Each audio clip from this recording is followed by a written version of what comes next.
Hi everyone, in this video we're going to be talking about really the new way of tracking button clicks in Google Tag Manager. And if you stay all the way to the end, I'm actually going to show you how to then push that tag into Google Analytics in a very easy way, so then you can then track these button clicks for a myriad of things, right? Whether it's an advertising platform or just a dashboard in Google Analytics.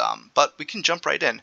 So the first thing you want to do is grab your landing page, and there's many reasons why you'd want to track it at the button click, but the primary one is just that your form is not attached to a landing page or a URL. And again, this is going to be pretty quick and easy. Most people are going to be able to follow along. So just go and grab your landing page right here, copy the URL. You're going to go into this variable section right here, and the first thing you want to do is basically Google has a lot of built-in variables, but often these built-in variables can't read certain landing pages. So you want to open up that lens so that Google Tag Manager can look a little bit deeper into your page and find new variables that aren't built in. So scroll down here to user-defined variables and hit New.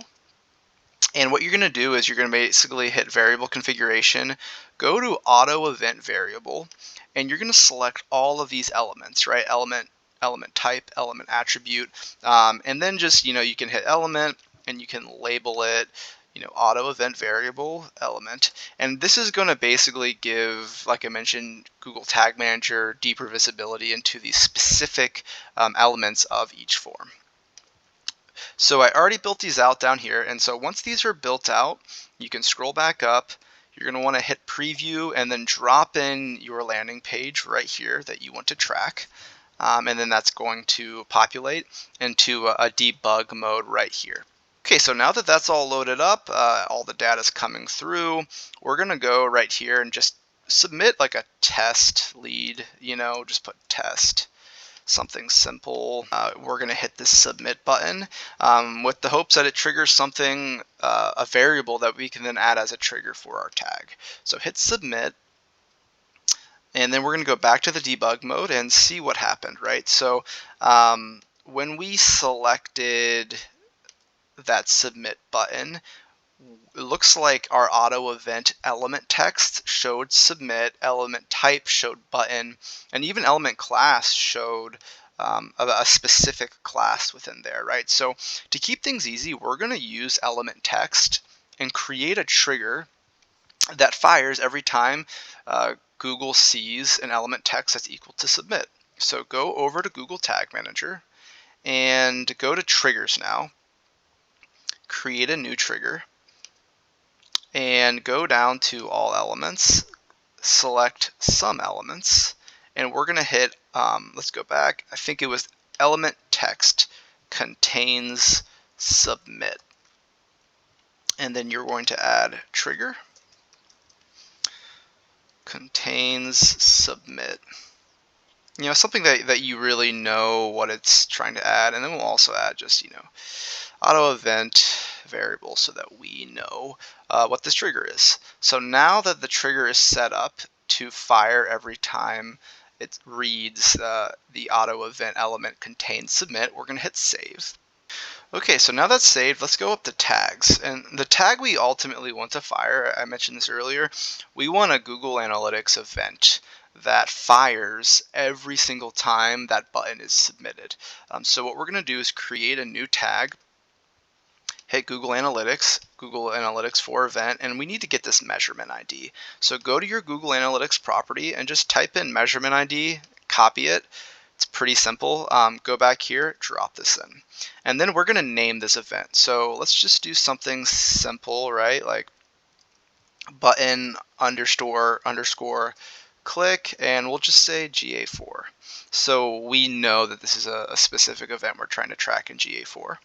We're also going to name this right here, GA4 event button click, submit. And now we're going to come back down here and select the trigger that we just made, right? So trigger contains submit. And then you're going to save.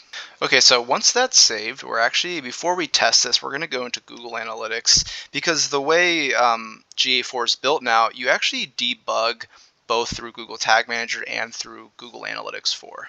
So we're going to create an event. It's going to be a new event, and we're going to name it what we just named it in Google Tag Manager, right? So button click GA4, and we're going to put it as a custom event name, the same thing, and we're going to save that as well.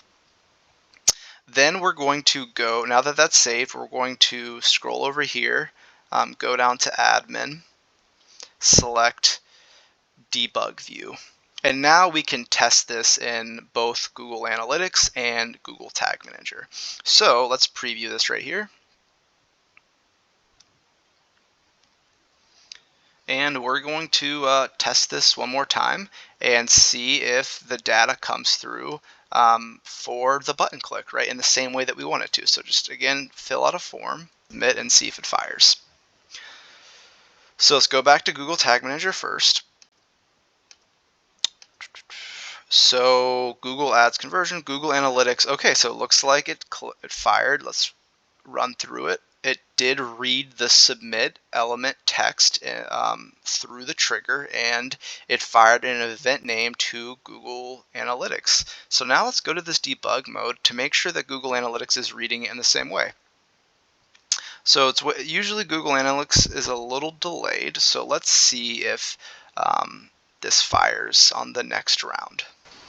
Okay, so it was a little delayed, but it looks like the button click GA4 event did pass through Google Analytics 4 in the exact way we wanted to, right? So now that this debug mode is done, you want to go back to events, and it takes Google about 24 hours, and within 24 hours, you are now going to see this event populate in your events tab in Google Analytics. And once you have it there, if it's an event you want to track as a conversion, mark it as a conversion, and then you can build reports on it, and you can push this into Google Ads and other advertising platforms in a really easy and clean way.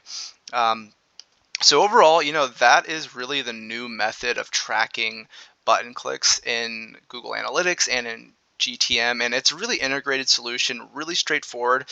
There are other ways, right? We might build out a few other videos. If your data is not coming through in the element text or element ID, there are other methods to try out, right? We'll make some more videos down the line, but I really hope that this helped, and if you found value, please like, subscribe, and comment if there's another video you want us to make.